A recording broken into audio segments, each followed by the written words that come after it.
Bapak Ibu Saudara yang terkasih dalam nama Tuhan Yesus, ya, saya melihat bahwa manusia itu sangat terbatas hidupnya.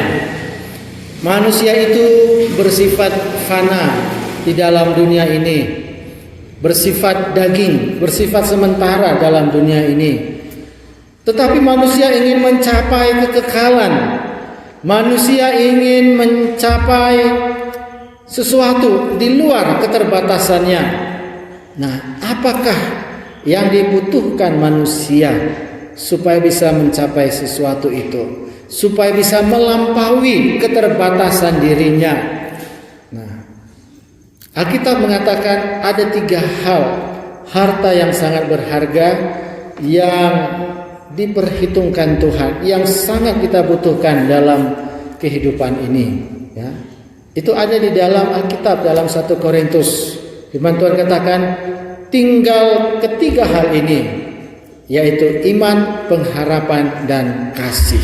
Nah, pada hari ini saya akan membahas mengenai iman. Iman seorang hamba Tuhan yang sejati. Iman sepertinya sesuatu yang sederhana, sesuatu yang sepele. Tetapi sesungguhnya iman adalah sesuatu yang sangat amat berharga, ya. Buktinya apa? Ketika kita memberitakan Injil kepada orang lain, ya, lalu kita memberitakan Injil, lalu kita menantang dia, mengundang dia untuk percaya kepada Tuhan Yesus, ya, lalu dia katakan, aduh, saya belum bisa, saya susah, saya sulit menerima hal itu, ya, saya masih belum mengerti, saya belum bisa mempercayai akan hal itu. Itu saja menunjukkan bahwa susah sekali beriman kepada Tuhan Yesus, walaupun sudah dijelaskan panjang lebar, ya, dengan bahasa yang sederhana. Tetapi untuk percaya kepada Tuhan Yesus saja masih belum. Itu menunjukkan betapa berharganya iman itu, yang harus kita jaga, yang harus kita pelihara. Jikalau kita sudah punya iman, maka kita harus sungguh-sungguh menjaganya, memeliharanya, bertekun sampai kedatangan Tuhan Yesus yang kedua kali.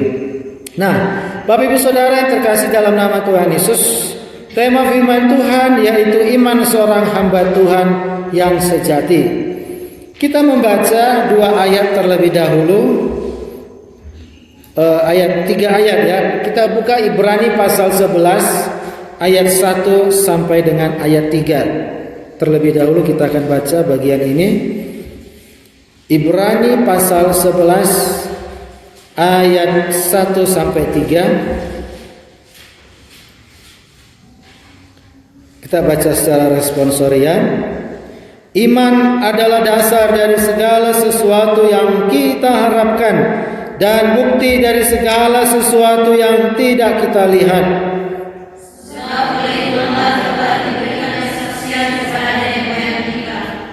Karena iman kita mengerti bahwa alam semesta telah dijadikan oleh firman Allah, sehingga apa yang kita lihat telah terjadi dari apa yang tidak dapat kita lihat. Amin. Sampai di situ dulu. Hal yang pertama yaitu iman membuat kita mengerti hal-hal yang tidak dimengerti oleh otak kita, ya. Iman membuat kita mengerti hal-hal yang tidak dimengerti oleh otak kita, rasio kita, pikiran kita, ya.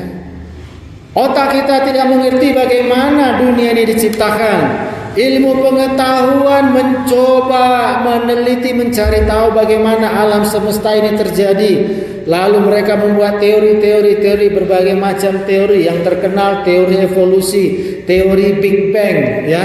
Teori evolusi alam semesta ini berasal dari satu sel yang sangat kecil, lalu berkembang, berevolusi selama ribuan tahun, jutaan tahun, ya, dari sel menjadi hewan, binatang, lalu menjadi monyet, lalu menjadi manusia, ya. Nah, itu mereka berteori, menduga, ya. Karena apa? Karena mereka tidak percaya, mereka tidak mau percaya bahwa alam semesta ini ada pribadi yang menciptakannya. Akhirnya mereka membuat teori bermacam-macam. Ada teori Big Bang ya, bahwa dulu ada matahari kembar. Matahari ini bertabrakan, bertumpukan ya, yang satu pecah menjadi alam semesta ini ya. Nah, itu mereka berteori, menduga-duga, berhipotesa, menduga. Tetapi ya, kita sebagai orang percaya, orang yang beriman, kita percaya bahwa alam semesta ini Tuhanlah yang menjadikan, bukan hasil teori, bukan hasil berbagai macam dugaan manusia tadi itu. Nah, walaupun ya kita mungkin secara manusia mungkin susah menangkap ya, secara rasio bagaimana pribadi yang maha besar bisa menciptakan dalam satu hari, menciptakan tumbuhan, dalam satu hari bisa menciptakan hewan, dalam satu hari bisa menciptakan benda penerang, dalam satu hari bisa menciptakan bagian-bagian bumi ini, lalu pada hari yang ke-6 menciptakan manusia dalam satu hari. Wah, itu tidak masuk akal. Nah, padahal bukan tidak masuk akal, tetapi melampaui akal kita. Ya, ketika melihat semua hal ini, maka tidak kita mengerti karena memang melampaui pengertian kita. Dan ketika melampaui pengertian kita, maka itulah kita membutuhkan iman, hal-hal yang supranatural. Ya. Nah, tadi lagu kesaksian tadi ya, itu juga berbicara mengenai iman. Ya, walaupun ku tak dapat mengerti. Walaupun ku tak dapat mengerti. Ya, karena keterbatasan manusia. Keterbatasan manusia memang membuat manusia itu tidak bisa mengerti seluruhnya akan dunia ini, akan dirinya sendiri, akan orang lain, akan peristiwa-peristiwa yang terjadi. Karena keterbatasan manusia. Nah, oleh sebab itu, untuk melampaui keterbatasan manusia, supaya kita bisa melampaui, ya, maka kita membutuhkan iman. Ya. Nah, alam semesta semuanya Tuhan ciptakan, tetapi ya, Allah tidak menciptakan iblis dan setan ya, karena ada ya si angel itu ya kuliah, lalu ada guru agamanya, bukan guru agama, dosen agamanya di kuliah ya, mengatakan Allah menciptakan iblis dan setan. Nah, ternyata setelah diselidiki, oh itu dosen fisika yang mengajar agama. Aduh, kasihan sekali ya. Dosen fisika mengajar agama karena nggak ada dosen agama di kampus sana ya, umum.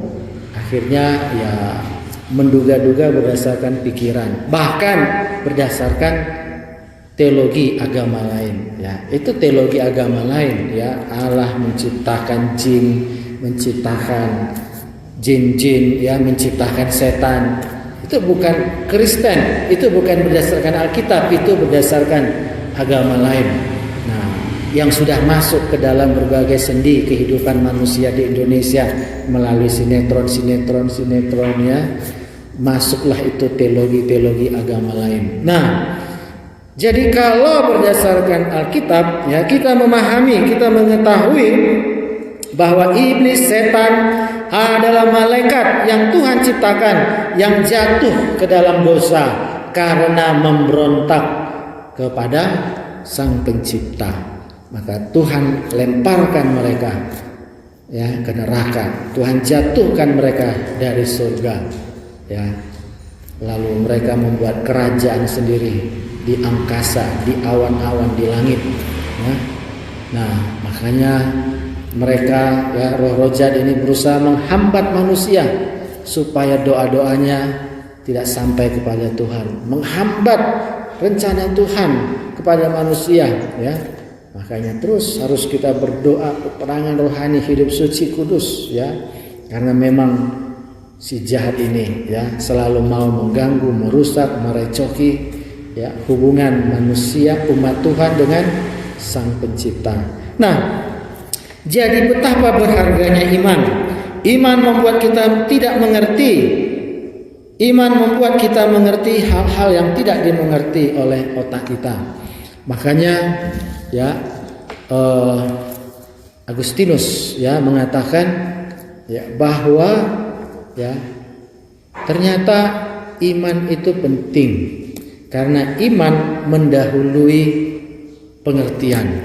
Iman mendahului otak kita. Ya, ketika kita beriman, maka Roh Kudus bekerja memberi pemahaman kepada pikiran kita, kepada otak kita.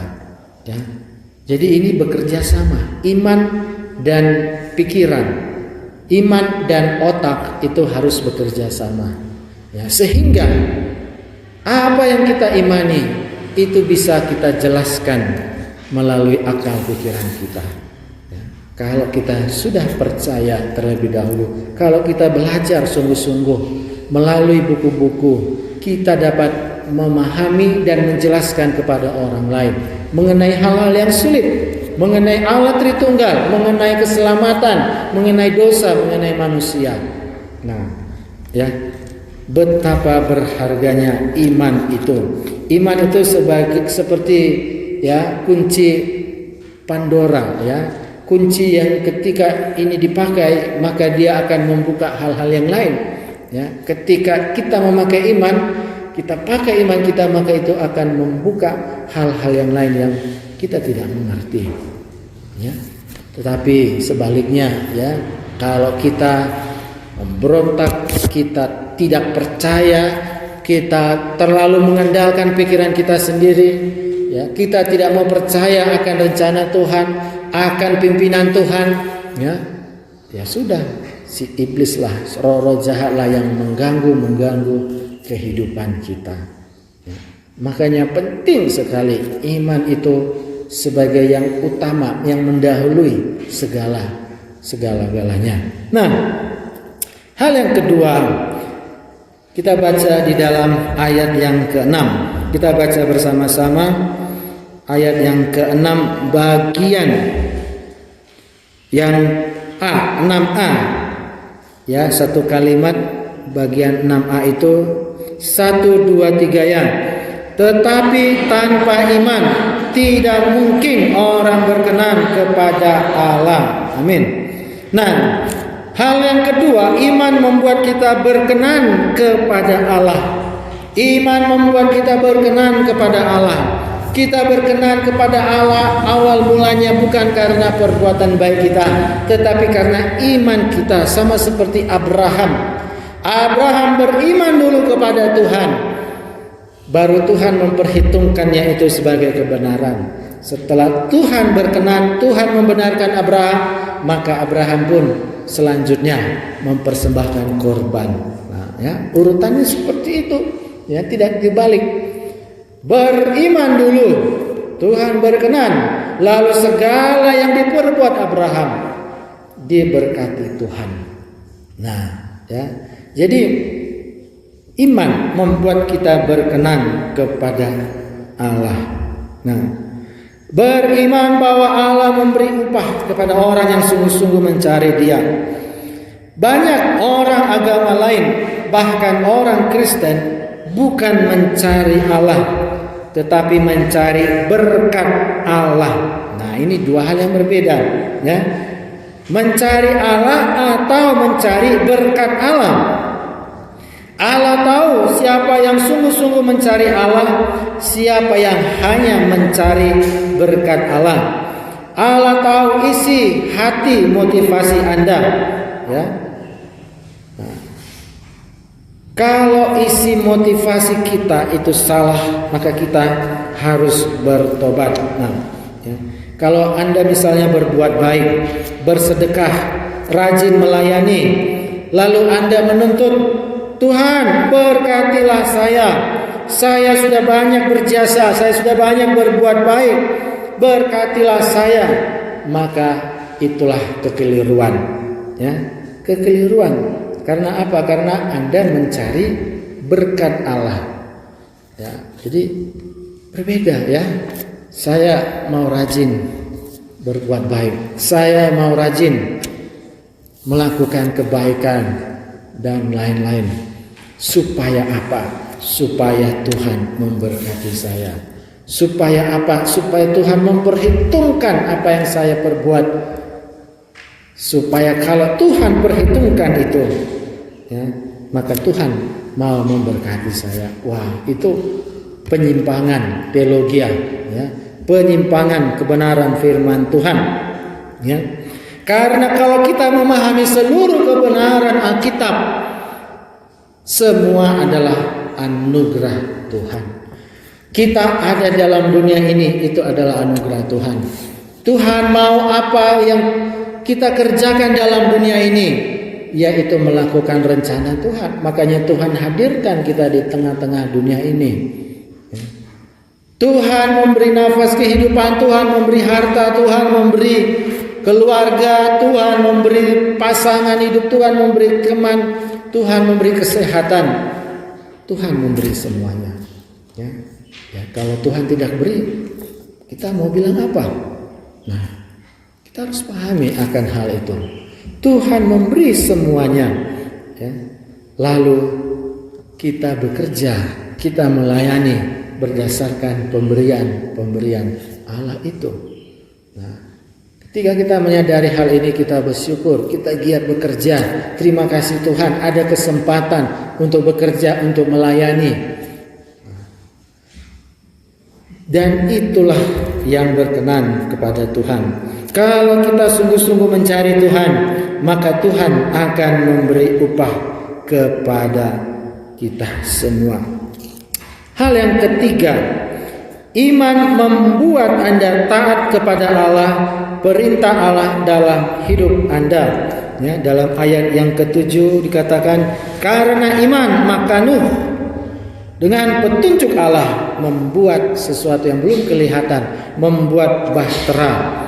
Ya, dia tidak tahu ya bagaimana bisa membuat bahtera di atas gunung. Ya, itu sesuatu hal yang gila, tidak masuk akal, membuat bahtera di atas gunung. Ya, tapi Tuhan berkata akan datang air bahnya belum kelihatan. Tapi Nuh beriman dan dia taat kepada perintah Tuhan. Ya, begitu juga Abraham ya, dalam ayat yang ke-8, ayat yang ke-9 ya. Tuhan menyuruh Abraham, keluarlah ke negeri yang aku tunjukkan. Abraham tidak tahu sebelumnya ke negeri mana. Ke negeri Kanaan kah? Ke negeri yang bagaimana itu Kanaan?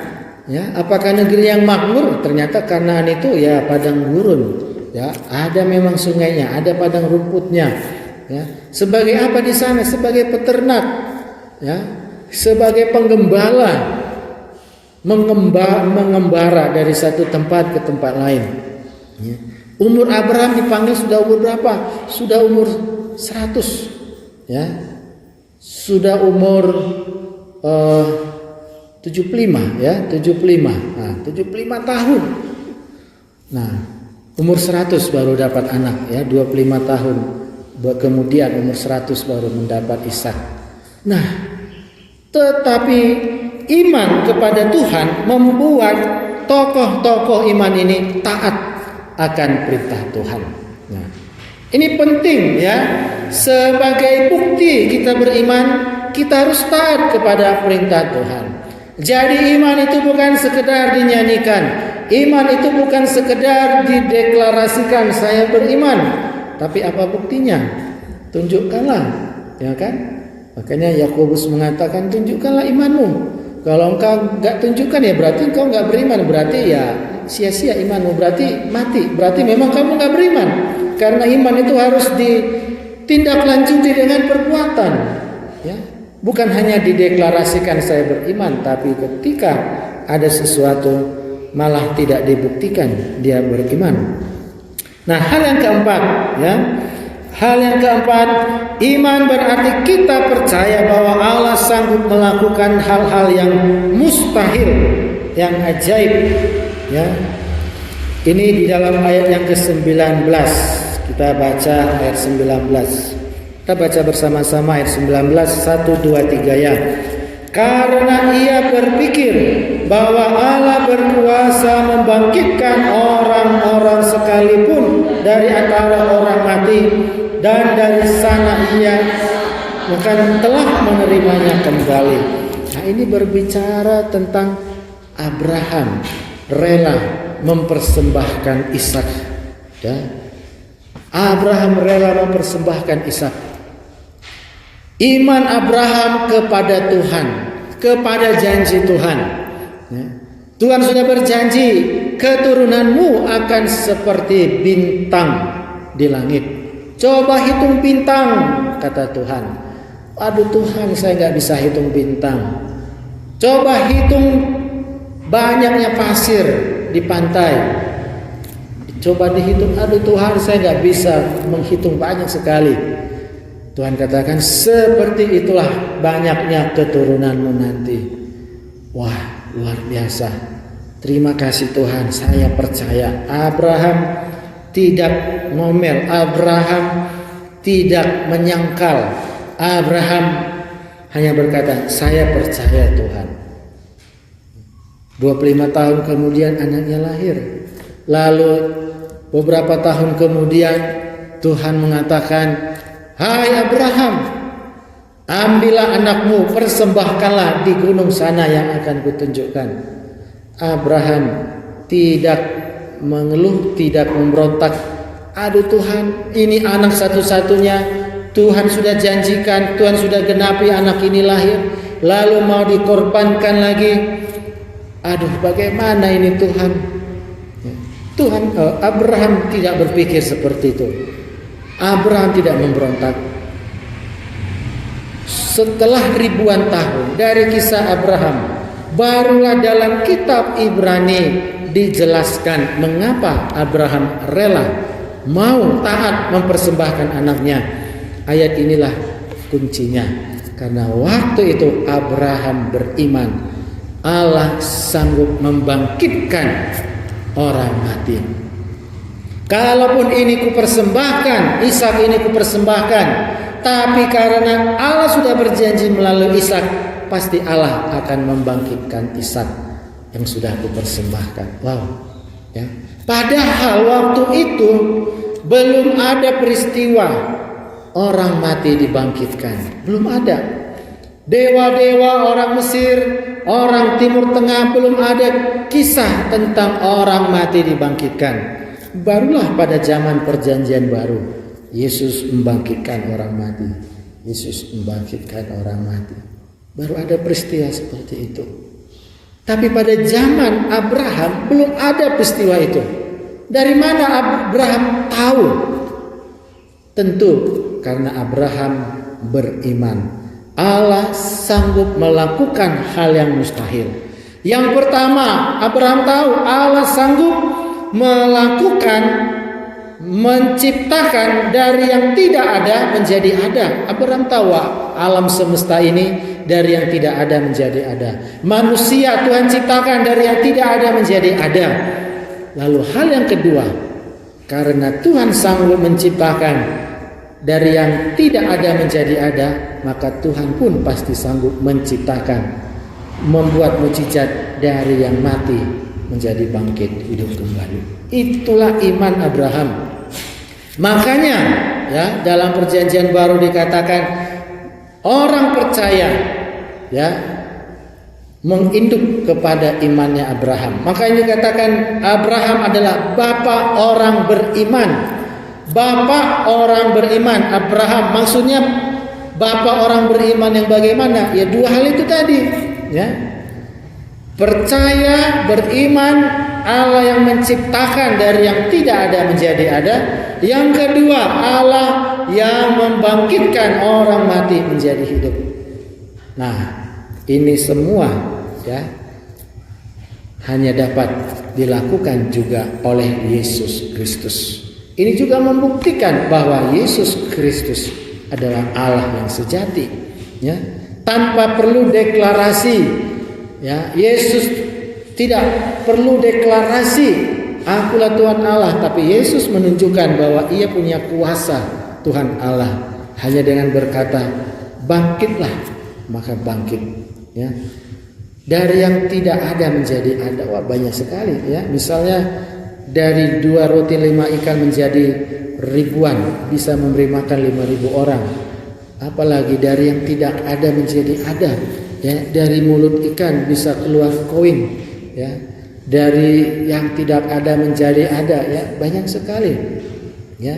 Yesus mengatakan, akulah roti hidup, akulah air hidup, ya. Nah, jadi memang betapa Yesus adalah Allah yang sejati, yang sanggup melakukan hal-hal yang mustahil, yang ajaib, dan kita percaya, beriman kepadanya. Nah, hal berikutnya, yang kelima, iman membuat hamba Tuhan tidak takut akan perintah raja yang salah. Ayat 23, ya. Ayat 23 kita baca bersama-sama lagi, 1, 2, 3. Karena iman, maka Musa setelah ia lahir, ia disembunyikan selama 3 bulan oleh orang tuanya, karena mereka melihat bahwa anak itu elok rupanya, dan mereka tidak takut akan perintah raja. Ayat 32 dan 33. 32 dan 33 kita baca lagi bersama-sama, 1, 2, 3, ya. Dan apakah lagi yang harus aku sebut? Sebab aku akan kekurangan waktu apabila aku hendak menceritakan tentang Gideon, Barak, Simson, Yefta, Daud, dan Samuel, dan para nabi yang karena iman telah menaklukkan kerajaan-kerajaan, mengamalkan kebenaran, memperoleh apa yang dijanjikan, menutup mulut singa-singa. Nah, karena iman mereka ini semua berani melawan perintah raja-raja, ya. Karena iman mereka beriman kepada kebenaran, yang sama seperti Martin Luther, ya. Bulan ini 31 Oktober itu diperingati sebagai hari reformasi. Karena pada waktu itu lebih dari 500 tahun yang lalu, ya, Martin Luther memproklamirkan 95 dalil, ya, yang intinya sola fide, sola gratia, sola scriptura. Hanya oleh iman, hanya oleh Alkitab, hanya oleh anugerah, maka manusia bisa selamat. Nah, dan pada waktu itu Paus, ya, raja dan juga Paus waktu itu sebagai pemimpin negara, ya, sama seperti sekarang ini. Pemimpin negara, pemimpin gereja Katolik sedunia, ya, mengancam Martin Luther supaya mencabut dalil-dalil itu. Tapi Martin Luther berani, ya, dia berani menentang perintah Paus, perintah raja. Karena apa? Karena dia meyakini apa yang dia pegang, apa yang dia lakukan adalah benar. Nah ini, ya, iman membuat kita meyakini apa yang kita lakukan adalah berdasarkan firman Tuhan, sehingga saya tidak takut walaupun harus menghadapi resiko yang mengerikan. Nah, itulah iman. Jadi iman itu tidak membuat kita ciut. Iman itu tidak membuat kita kerdil. Tapi iman itu membuat kita berani. Beriman berdasarkan firman Tuhan. Apa yang saya lakukan ini benar berdasarkan firman Tuhan. Apa yang saya lakukan ini benar berdasarkan pimpinan Tuhan. Bukan berani-beranian, bukan nekat, ya, bukan gegabah, ya, bukan karena kekuatan manusia, tapi karena beriman kepada firman Tuhan, kepada pribadi yang maha kuasa. Maka saya berani menyatakan kebenaran, berani menentang arus. Kalau sekarang ini berani menentang arus dunia ini, ya. Arus dunia ini begitu kencang, begitu kuat. Bagaimana supaya bisa mengatasi arus dunia ini? Maka kita harus melampaui arus itu. Caranya beriman, ya. Kalau tidak beriman, maka kita akan hanyut di bawah arus dunia ini. Jadi iman itu membuat kita bisa melampaui, melampaui keterbatasan manusia, melampaui arus dunia, melampaui tipu muslihat si jahat. Ya, iman membuat kita yang terbatas menjadi melampaui, bisa melampaui apapun, ya, hal-hal yang ada dalam dunia ini. Nah, ya, jadi kalau Anda memang beriman, ya, mengapa Anda masih takut kepada setan? Takut malam-malam ke kamar mandi, ya, takut ini, takut itu. Nah, tidak boleh. Karena apa? Karena kita menyatakan diri beriman kepada Allah yang Maha Kuasa, ya. Nah, ini penting. Yang keenam, iman membuat mereka bertahan kuat dalam menghadapi penderitaan, kesulitan, bahkan mati martir. Ayat 36 sampai 37. Kita baca bersama-sama ayat 36 dan 37. 1, 2, 3 ya. Ada pula yang diejek dan didera, bahkan yang dibelenggu dan dipenjarakan. Mereka dilempari, digergaji, dibunuh dengan pedang. Mereka mengembara dengan berpakaian kulit domba dan kulit kambing sambil menderita kekurangan, kesesakan dan siksaan. Ya. Nah, di sini dikatakan hal-hal, ya, diejek, dihina, dicaci maki, dilempari batu, digergaji. Ini digergaji perutnya. Ya, siapa yang digergaji perutnya? Menurut tradisi Yahudi itulah Nabi Yesaya. Wow, ya. Tapi Nabi Yesaya tenang aja, dia beriman. Karena apa? Karena bahkan dia sudah melihat kemuliaan Tuhan, tahta di surga. Ada 3 pribadi, Bapa, Anak dan Roh Kudus. Ya, dan ketika itu para malaikat berseru, "Kudus, kudus, kuduslah Tuhan." Ya, 3 kali karena Tritunggal. Ada 3 pribadi yang bertahta di kerajaan surga. Ya, kudus, kudus, kuduslah Tuhan. Makanya dalam lagu-lagu pujian, ya, itu selalu 3 kali. Kudus, kudus, kudus. Ya, bukan 4 kali, bukan 2 kali. Ya. Karena 3 kali kata kudus itu untuk memuliakan Allah Tritunggal. Cari semua lagu pujian rohani, hanya 3 kali kata kudus. Nah, itu karena mengikuti Nabi Yesaya ketika melihat surga, tahta surga. Ya, 3 kali malaikat berseru, "Kudus, kuduslah Tuhan." Makanya Yesaya ketika digergaji perutnya, ya, oleh Raja Manase, ya, raja yang jahat, ya, tidak apa-apa, ya, dia beriman, ya, kuat, rela menghadapi penderitaan, kesulitan, bahkan mati martir.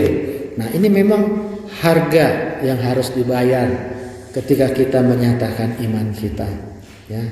Jadi memang tidak asal-asalan, ya, ketika kita mengatakan, "Tuhan, saya mau beriman kepadamu."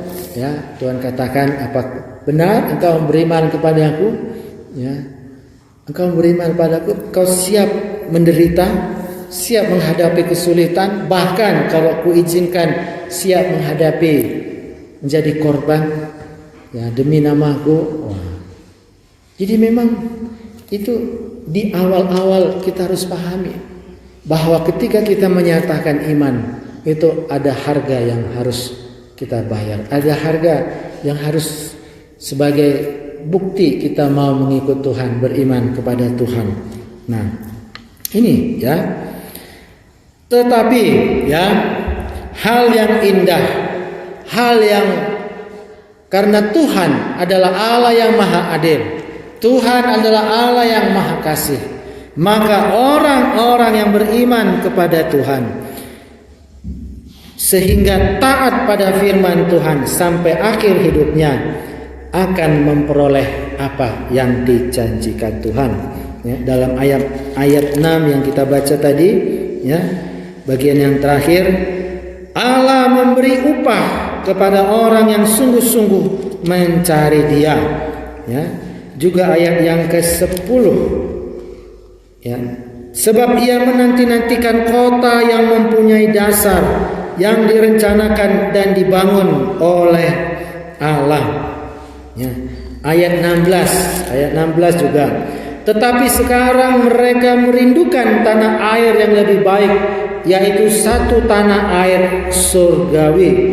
Sebab Allah tidak malu disebut Allah mereka, karena ia telah mempersiapkan sebuah kota bagi mereka. Jadi Bapak Ibu Saudara, ya, upah yang mulia, upah yang alkitabiah yang Tuhan janjikan, yang pasti akan diterima orang yang tekun beriman, setia beriman sampai akhir hidup, yaitu tanah air surgawi. Ya. Makanya walaupun tokoh-tokoh iman yang mati martir belum mendapat upahnya di bumi, bahkan Abraham dikatakan masih melihat dari kejauhan, ya, tetapi Abraham tetap beriman. Tokoh-tokoh iman belum mendapatkannya di bumi, tetapi setelah mereka meninggalkan bumi ini, Tuhan menjanjikan pasti akan diterima. Nah, kata Tuhan menjanjikan itu berarti apa? Kita beriman kepada janji Tuhan itu. Beriman kepada janji Tuhan yang Tuhan janjikan. Itulah iman yang paling teguh. Itulah yang menjadi pegangan kita. Kita beriman kepada apa? Kepada cuaca, sebentar hujan, sebentar matahari. Kita beriman kepada apa? Tubuh kita kadang sehat, kadang sakit. Kita beriman kepada apa? Harta kita. Harta kita bisa saja sebentar hilang, dicuri, ya. Untuk apa kita beriman kepada hal-hal yang bisa berubah-ubah, yang bisa sementara? Tapi ya, puji Tuhan, kita bisa beriman kepada janji Tuhan yang kekal, kepada pribadi yang kokoh, kuat, perkasa, yang setia. Itulah kepada Tuhan. Ya, jadi tanah air surgawi adalah upah yang sangat mulia bagi yang beriman kepada Tuhan Allah, yang mewujudkan iman itu melalui taat kepada firman Allah, perintah Allah. Ya. Jadi kalau Tuhan sudah panggil Anda datang kemari, itu adalah perintah Tuhan. Itu Anda imani sebagai perintah Tuhan, maka Anda harus taat mengikutinya. Ya, itulah iman, ya, walaupun tidak kelihatan. Ya. Nah, seperti itu. Ya. Saya juga dulu waktu S1 banyak mengalami kesusahan, ya. Saya dulu waktu S1 kurus, ya. Gak ada ya kurusnya seperti di sini. Mungkin lebih kurus dari siapa ini yang cowok ini, ya. Kurus sekali. Ya, ada fotonya di situ, ya. Kurus karena memang banyak pergumulan, banyak kesusahan. Ya, pergumulan. Ya. Lalu ya saya tanya kepada Tuhan, untuk apalah saya S1 ini? Ya, dengan lembut Tuhan menjawab, ya, ada rencana di depan yang akan kugenapi. Kamu harus tamat S1. Ya udah, cukup satu kalimat itu. Oke Tuhan, saya harus tamat S1. Ya, walaupun sebenarnya pingin pulang aja, ngapain lah susah-susah kuliah, susah-susah. Ya, lebih enak di rumah, mungkin lebih enak cari kerja, ya. Tapi memang ya ketika masa kesulitan itu tanya Tuhan, ya, dan Tuhan menjawab dan dengan lembut, ya, dan beriman, ya. Dan seperti itulah yang terjadi, ya. Setelah S1, rupanya Tuhan izinkan ambil S2, Tuhan izinkan ambil S3, ya, dan lain-lain. Nah, jadi memang ya berjalan dalam iman, dalam rencana Tuhan, ya. Belum melihat yang di depan itu bagaimana, tapi memegang janji Tuhan saja. Memegang janji Tuhan, hidup dalam ketaatan kepada panggilan Tuhan. Nah, itulah indahnya, ya, iman yang sejati yang dimiliki oleh hamba Tuhan. Nah, aplikasi untuk para mahasiswa, para alumni dan staf, ya. Apakah Anda sungguh-sungguh beriman kepada Tuhan? Bagaimana Anda mewujudkan iman itu dalam sehari-hari, dalam pelayanan? Ya. Beriman kepada Tuhan, bukan kepada hal-hal yang lain. Ketika Anda menghadapi kesulitan, bagaimana Anda mewujudkan iman Anda? Apakah pasrah, mundur, apakah maju? Ya. Ketika Tuhan meminta Anda untuk tetap taat walaupun situasinya sulit, apakah Anda mau tetap taat tanpa banyak alasan? Ya, banyak alasan. Apakah Anda percaya kalau Anda tetap beriman sampai akhir hidup, Tuhan akan memberikan upah kepada Anda? Nah, itu adalah pertanyaan-pertanyaan refleksi bagi Anda semua, ya, supaya hidup kita ini hidup yang penuh semangat, penuh sukacita, karena kita menjalaninya dengan iman, bukan dengan putus asa. Ya. Putus asa lawan katanya iman. Ya. Orang yang putus asa maka dia menjadi gundah gulana. Dia merasa hidupnya tidak berarti. Apa yang saya lakukan saat ini kok rasanya tidak berarti. Kok rasanya menghadapi jalan yang buntu. Nah, karena putus asa, akhirnya menjalani hidup biasa-biasa saja, sosok biasa-biasa saja. Ya sudahlah, menjalani hidup demi hidup, ya makan tidur ya, hidup seperti itu. Banyak orang seperti itu, makan tidur, ya. Karena apa? Karena ya sudah jalani hidup aja lah, apa yang terjadi sosok. Nah, itu orang yang putus asa, ya. Begitu datang angin meniup dia, udah terbanglah dia. Nah, begitu ada arus dunia ini datang, ya sudah dia ikut tenggelam arus dunia ini. Tidak punya pegangan yang kuat karena tidak punya iman. Nah, jadi betapa berharganya iman. Iman membuat kita selamat sampai ke kota surgawi. Iman membuat kita bisa bertahan di dunia ini. Iman membuat kita bisa semangat menjalani hidup sehari-hari dalam pelayanan. Iman membuat kita berkenan kepada Tuhan Allah. Dan orang yang setia beriman kepada Tuhan Allah, Tuhan akan memberkati. Itulah dasar yang menjadi berkat Tuhan bagi hamba-hambanya yang setia beriman. Amin. Mari kita bersatu di dalam doa. Bapa di dalam surga, kami datang kembali padamu Tuhan. Dalam waktu yang singkat ini ya Tuhan, kami belajar mengenai tokoh-tokoh iman, prinsip-prinsip iman yang harus kami miliki, bahwa betapa berharganya iman itu ya Tuhan. Lebih berharga daripada emas dan perak, daripada harta benda apapun di dunia ini. Karena ketika kami beriman, Tuhan Engkau berkenan kepada kami, Engkau memberkati kami, Engkau memakai kami menjadi alat-Mu, Engkau memberi kekuatan kepada kami ketika kami tetap beriman kepadamu Tuhan. Bahkan Engkau telah menjanjikan tanah air surgawi bagi orang yang setia memegang iman yang teguh sampai akhir hayat. Terima kasih Bapa di dalam surga. Kami mengucap syukur ya Tuhan, bahwa iman yang kami miliki itu pun adalah anugerah dari Tuhan, pemberian dari Roh Kudus, sehingga kami harus memelihara iman kami dengan tekun, dengan setia, mengerjakan iman yang sudah Tuhan berikan dengan sungguh-sungguh. Berkatilah kami di sini ya Tuhan, semuanya yang adalah hamba-hamba Tuhan yang bekerja di dalam ladang pelayanan. Berkatilah kami semuanya yang ada di sini Tuhan. Terima kasih Bapa di dalam surga. Inilah doa dan ucapan syukur kami ya Tuhan. Kami mau beriman kepada pribadi yang hidup, Tuhan Yesus, Bapa di surga dan Roh Kudus. Kami tidak mau beriman kepada hal-hal yang duniawi, tapi kami mau beriman kepada pribadi yang ilahi, Allah Tritunggal, yang sudah menyatakan janji-janji kepada kami. Terima kasih Bapa. Inilah doa dan ucapan syukur kami. Di dalam nama Tuhan Yesus Kristus kami mengucap syukur dan berdoa. Haleluya. Amin.